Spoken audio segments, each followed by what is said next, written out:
ఈ భూమిపై ఒక ప్రాంతం ఉంది.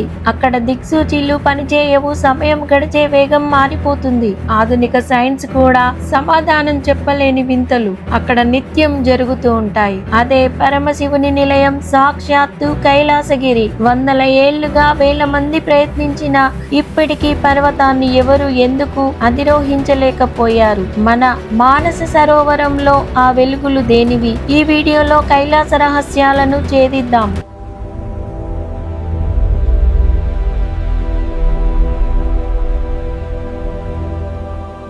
సముద్ర మట్టానికి సుమారు 15,000 అడుగుల ఎత్తున ఉండే ఈ సరస్సు గురించి పురాణాలు ఏం చెబుతున్నాయంటే, బ్రహ్మదేవుడు తన మనస్సుతో దీనిని సృష్టించాడట. అందుకే దీనికి మానస సరోవరం అనే పేరు వచ్చింది. ప్రతిరోజు తెల్లవారుజామున 3 నుండి 5 గంటల మధ్య, అంటే బ్రహ్మ ముహూర్తంలో ఇక్కడ ఆకాశం నుండి అద్భుతమైన వెలుగులు నీటిలోకి దిగుతాయని అక్కడి యాత్రికులు చెబుతూ ఉంటారు. అవి కేవలం నక్షత్రాల వెలుగులేనా, లేక సాక్షాత్తు దేవతలు ఆ గంగలో స్నానం చేయడానికి వస్తున్నారా? సైన్స్ దీనిని కాస్మిక్ రేడియేషన్ అనవచ్చు, కానీ భక్తులకు మాత్రం అది దైవానికి నిదర్శనం.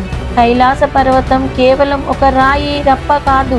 రష్యన్ శాస్త్రవేత్తల ప్రకారం ఇది ప్రపంచంలోనే అతి పెద్ద మ్యాన్ మేడ్ పిరమిడ్ కావచ్చు. ఇది భూమికి ఒక శక్తి కేంద్రం, అంటే ఉత్తర ధ్రువం మరియు దక్షిణ ధ్రువాలను కలిపే ఒక ఆధ్యాత్మిక అక్షం.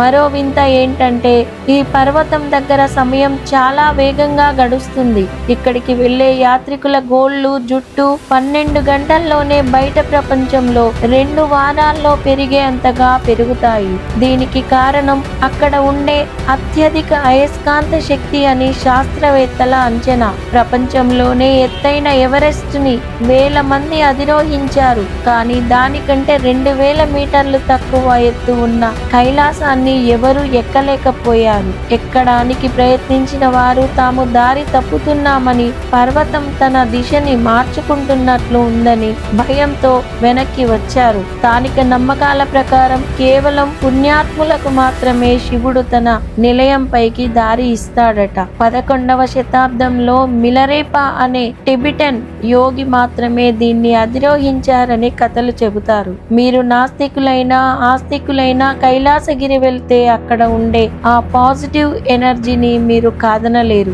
మంచు కరిగేటప్పుడు పర్వతంపై కనిపించే ఆ ఓంకారం మన సంస్కృతికి ప్రకృతికి ఉన్న విడదీయలేని బంధానికి గుర్తు. ఈ అద్భుతమైన యాత్ర గురించి మీరేమనుకుంటున్నారు? మీరు ఎప్పుడైనా కైలాసాన్ని సందర్శించుకోవాలని అనుకున్నారా? కామెంట్స్లో తెలపండి.